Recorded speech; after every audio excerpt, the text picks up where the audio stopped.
Assalamualaikum warahmatullahi wabarakatuh. Bismillah, alhamdulillah, wassalatu wassalamu ala rasulillah Sayyidina wa maulana Muhammad ibn Abdillah wa ala alihi wa sahbihi wa mawalah, amma ba'd. Para pecinta sinyal Islam Indonesia dimanapun berada, alhamdulillah wa syukur ala ni'amillah, atas izin Allah Subhanahu wa Ta'ala pada hari ini kita bisa berjumpa di majelis sinyal Islam Indonesia yang insya Allah penuh dengan keberkahan. Pertemuan kali ini pertemuan yang sangat spesial karena kita akan menghadapi bulan Ramadan. Maka sebaiknya sebagai tanda syukur kita, tanda bahagia kita akan datangnya tamu Allah yang agung, tamu Allah yang mulia, yaitu bulan Ramadan yang disebut syahrul ummati, bulan umatku kata Rasulullah SAW. Maka hendaknya kita mengekspresikan rasa bahagia kita dengan mempersiapkan diri untuk menyambut bulan Ramadan. Sebagaimana kita mempersiapkan diri untuk menyambut tamu yang mulia kita. Kalau rumah kita akan kedatangan tamu yang mulia, biasanya seminggu sebelum datang udah dipersiapkan. Rumahnya udah dipersiapkan, makannya sudah dipersiapkan. Semuanya dari awal datang sampai dia pulang udah betul-betul dipersiapkan. Bahkan oleh-oleh buat pulangnya pun udah dipersiapkan. Luar biasa, itu persiapan kita akan datangnya tamu yang mulia. Apalagi ini bukan tamu yang mulia lagi, tapi super mulia, tamu yang agung, yaitu bulan Ramadan, bulan umatku. Maka kita harus mempersiapkan dari sejak dini. Apa yang perlu kita persiapkan? Yang perlu kita persiapkan adalah ilmunya. Ilmu bagaimana puasa saya itu sah atau tidak. Mempersiapkan ilmu saum saya ini sah apa tidak. Sah. Sudah sah, saum saya ini sempurna atau tidak. Ini dua hal. Yang pertama yang harus dipersiapkan, bagaimana caranya supaya puasa saya sah. Apa sih ilmu yang akan menunjang puasa ini sah? Nanti kita akan bahas. Sudah kita tahu syarat sahnya puasa. Kemudian yang kedua, bagaimana puasa saya ini sempurna atau tidak. Bagaimana caranya supaya puasa saya ini sempurna. Maka kita akan bahas bagaimana ilmu untuk menyempurnakan ibadah sahur. Nah, dua hal ini penting kita ketahui. Yang pertama sebagai muqaddimah, sebagai pembuka, Allah Subhanahu wa Ta'ala di dalam Al-Quran berfirman, "Faman syahida minkumus syahra falyasumhu." Barang siapa yang melihat hilal, paman syahida minkumus syahra, hilal tandanya datang bulan Ramadan, falyasumhu, hendaknya dia berpuasa. Dalam kitab usul fikih, faman syahida minkum syahra falyasumhu, ini dalil umum. Siapapun orangnya yang dia tahu bahwa besok bulan Ramadan, maka dia wajib melaksanakan puasa. Kakek-kakek, nenek-nenek wajib puasa. Bapak-bapak, ibu-ibu wajib puasa. Pemuda-pemudi wajib puasa. Remaja-remaji wajib puasa. Anak-anak yang mampu wajib puasa. Faman syahida minkumus syahra falyasumhu. Orang sakit wajib puasa. Orang yang haid wajib puasa. Orang yang safar wajib puasa. Siapapun namanya, asal orang Islam yang dia tahu besok itu adalah bulan Ramadan, maka dia wajib melaksanakan puasa. Ini dalil umum. Dalil umum. Belum nanti yang haid, yang belum nanti. Pokoknya paman syahida minkumus syahra falyasumhu. Falyasumhu. Barang siapa yang mengetahui besok bulan Ramadan, falyasumhu, puasa, wajib dia melaksanakan puasa. Orang sakit mengetahui besok bulan Ramadan, wajib orang sakit puasa. Orang yang sedang haid mengetahui besok bulan Ramadan, wajib dia melaksanakan puasa. Awalnya begitu kata ulama usul fikih. Saking pentingnya puasa. Tapi nanti orang sakit, uzur, yang repot uzurnya, ada rukhsah boleh tidak puasa.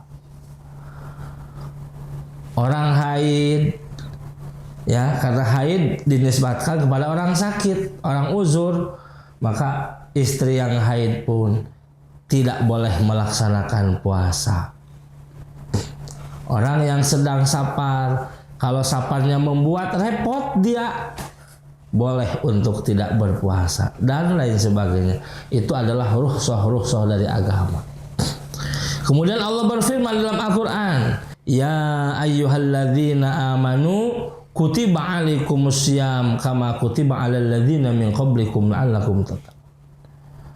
Hai orang-orang yang beriman, diwajibkan ke atas kalian untuk melaksanakan puasa sebagaimana diwajibkan kepada orang-orang sebelum kalian. Ya jelas hukum puasa Ramadan itu adalah wajib. Untuk siapa? Untuk orang mukallaf baligh dan berakal. Penentuan masuknya bulan Ramadan itu ada dua cara. Satu yang muktabar, yang paling kuat, bulan Ramadan ditentukan dengan ru'yatul hilal. Maka Rasul mengatakan sumu li ru'yatihi wa aftiru li ru'yatihi. Berpuasalah kamu dengan melihat hilal. Maksudnya apa? Tentukan masuknya bulan Ramadan dengan ru'yatul hilal. Melihat hilal. Fa in ghamma, jika hilalnya tidak bisa dilihat, fakammilu iddatas syuhur, maka sempurnakan bilangan bulan menjadi 30 hari dan besoknya lagi tentukan tanggal 1 Ramadan. Saking apa? Saking ibadah itu harus dilandasi dengan keyakinan, bukan asal-asalan. Makanya tidak boleh nentuin bulan puasa dengan hitungan jengkol, nggak boleh. Sekarang teh bulan apa ya? Oh ini Sabtu, Ahad, Senin, Selasa, Sabtu, Ahad, Senin, Selasa, Rabu, Kamis, Jumat, Sabtu, Ahad. Oh tanggal 30 besok puasa, nggak bisa. Ibadah itu harus dibangun landasan-dasarnya keyakinan. Maka bagaimana supaya yakin? Rasul mengatakan sumu li ru'yatihi, tentukan tanggal penanggalan bulan Ramadan dengan melihat hilal. Hilal terlihat, jelas yakin besok tanggal 1 Ramadan. Hilal tidak bisa terlihat karena mendung dan lain sebagainya. Sempurnakan bulan Sya'ban 30 hari. Tentukan hari esoknya lagi bulan Ramadan. Supaya apa? Supaya ibadah dilandasi dengan keyakinan, bukan dengan keraguan-raguan. Yakin akan timbul atas dasar ilmu. Teorinya teori ilmiah, bukan teori cenah. Nah gitu. Wa aftiru li ru'yatihi. Berlebaranlah kamu dengan sebab melihat hilal. Tentukan tanggal 1 Syawal itu sebagai akhir daripada Ramadan dengan sebab melihat hilal. Wah, hilal terlihat, puasa cuma 29 hari. Besoknya hari Lebaran. Hilal tidak terlihat, sempurnakan Ramadan 30 hari. Lusanya adalah hari Lebaran. Supaya yakin. Awali puasa dasarnya adalah keyakinan. Akhiri puasa dasarnya adalah keyakinan. Ini sangat penting. Jadi penentuan tanggal 1 Ramadan adalah dengan ru'yatul hilal, akhir Ramadan dengan ru'yatul hilal. Itu cara yang pertama. Cara yang kedua untuk menentukan bulan Ramadan adalah dengan hisab. Hisab itu teori ilmiah. Teori ilmiah yang luar biasa. Allah berikan kemampuan kepada manusia untuk membaca gerak bulan dan membaca gerak matahari. Di mana posisi bulan, di mana posisi matahari. Berapa derajat bulan kelihatan dan berapa derajat bulan di atas ufuk dan berapa derajat bulan minus di atas ufuknya. Itu teori, disebut teori hisab, teori ilmiah. Yang Allah berikan kemampuan kepada manusia. Padahal kita di bumi loh, tapi harus membaca gerak bulan. Kita di bumi harus membaca gerak matahari. Luar biasa, Masya Allah. Ya Rahman ya Rahim. Tentukan hasil hisab besok adalah hari Ramadan. Besok tanggal 1 Ramadan hasil hisab. Bulan ada di atas ufuk 5 derajat. Bulan ada di atas ufuk 4 derajat. Yakin dengan hitungan tersebut, yakin dengan hasil ijtihad hisab tersebut besok tanggal 1 Ramadan. Tentukan dengan hisab meskipun tidak melihat hilal. Hilal tidak terlihat karena mendung, tapi hasil hisab semuanya ittifaq bahwa besok bulan ada di atas ufuk 4 derajat di atas ufuk, 5 derajat di atas ufuk. Tentukan besok tanggal 1 Ramadan hasil hisab. Wasama tidak percaya dengan hasil hisab, maka kalau tidak percaya sempurnakan 30 Sya'ban. Sempurnakan Sya'bannya 30 hari kalau tidak percaya. Karena hisab adalah hitungan matematika. Dan untuk menjadi landasan yakinnya penentuan tanggal 1 Ramadan dan yakinnya tak penentuan tanggal 1 Syawal. Itu dua cara untuk menentukan tanggal 1 Ramadan. As-saum, saum menurut istilah ada saum menurut lughah, ada saum menurut istilah. Saum menurut lughah, menurut bahasa, saum menurut bahasa adalah al-imsak. Tidak makan disebut saum, tidak minum disebut saum, tidak main diam di rumah disebut saum. Pokoknya menahan diri saja, tidak melaksanakan aktivitas apapun disebut saum, al-imsak. Tapi itu lughah bisa digunakan kepada mana saja. Main yuk kita ke jalan. Enggak, sama lagi saum aja di rumah. Saum di rumah, tidak mau main ke jalan. Jadi saum itu menahan diri, tidak melaksanakan aktivitas. Itu menurut bahasa. Dari mana bahasa saum itu adalah al-imsak? Dari firman Allah Ta'ala, hikayat an Maryam, inni nadartu lirrahmani sauma. Inni nadartu lirrahmani sauma. Ai imsakan anil kalam. Saya bernadar kepada Allah yang Maha Rahman sauma, untuk tidak berbicara. Kang Wahyu, kenapa Kang Wahyu tidak berbicara? Saum. Saum ngomong, tidak mau berbicara. Inni nadartu lirrahmani sauma. Itu menurut bahasa.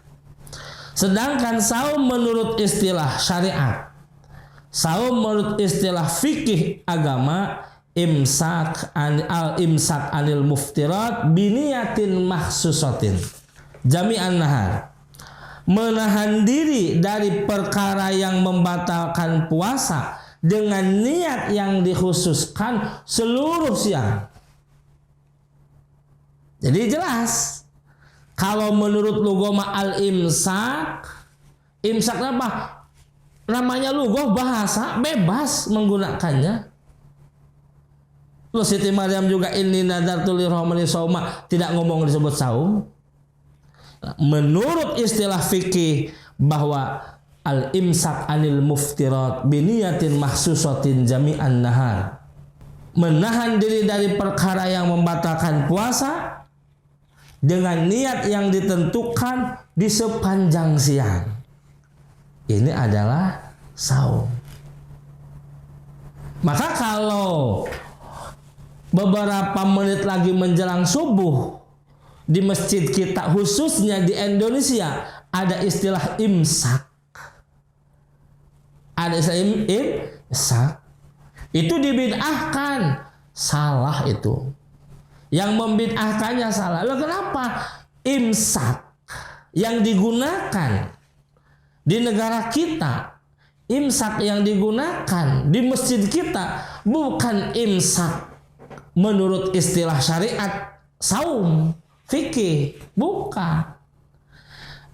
Imsak yang sebenarnya dalam syariat fikih ditentukan dengan waktu azan. Allahu Akbar, Allahu Akbar. Masuk waktu subuh. Itu adalah imsak hakikat. Berarti betul ketika terdengar azan subuh tidak boleh makan, tidak boleh minum, tidak boleh melaksanakan perkara yang membatalkan puasa. Hakikat. Nah, ini adalah imsak syariah. Kalau imsak 10 menit menjelang azan subuh, 7 menit menjelang azan subuh, itu imsaknya imsak lughah, imsak bahasa. Loh, kenapa bahasa dibid'ahkan? Imsaknya imsak bahasa. Imsak bahasa memberikan warning, peringatan kepada orang. Seolah-olah begini, imsak, imsak, imsak di masjid itu. Padahal 10 menit lagi menjelang subuh memberikan peringatan kepada orang yang sedang ngopi. Cepat kopinya habiskan, sebentar lagi azan subuh. Habisin kopi, gosok gigi biar tidak terasa manis-manisnya kopi dan pahitnya kopi.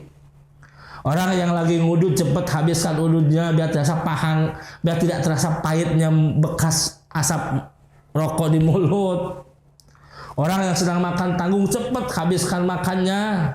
Sebentar lagi masuk subuh gitu, gosok gigi biar tidak terasa, biar tidak bekas-bekas makanan tidak ada di mulut.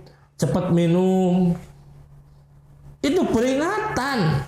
Imsak yang ada di negara kita 10 menit atau 7 menit menjelang datangnya waktu subuh itu adalah peringatan. Sebentar lagi akan masuk waktu subuh. Semuanya harus mulai direm. Mobil juga kalau direm ngadadak ngakatubruk tutukang. Kencang wa mobil direm ngadadak jebrut kan bisa tubrukan. Nah, jangan ngerem ngedadak lah. Jangan puasa kita diimsakkan oleh azan subuh. Kebayang tidak? Lagi makan, Allahu Akbar, gak enak. Remlah secara perlahan, imsak mulai gas diturunin, pedal rem mulai diinjek lambat. Itu kan yang sudah makan udah kenyang semuanya. Cepat minum, gosok gigi, beres. Sehingga begitu masuk azan subuh udah siap untuk meninggalkan segala totalitas perkara yang membatalkan puasa. Begitu. Jangan dibid'ahkan. Bid'ah ini imsak ini. Bahasa dibid'ahkan. Istilah lughah dibid'ahkan. Nggak bisa. Jadi imsak anil muftirat biniyatin makhsusatin jami'an nahar itu adalah imsak hakikat dalam istilah syar'iyyah fikih. Demikian yang dapat saya sampaikan. Mudah-mudahan ada hikmahnya sebagai modal awal untuk kita bisa melaksanakan puasa yang sah dan yang sempurna. Demikian yang dapat saya sampaikan. Billahi taufiq. Assalamualaikum warahmatullahi wabarakatuh.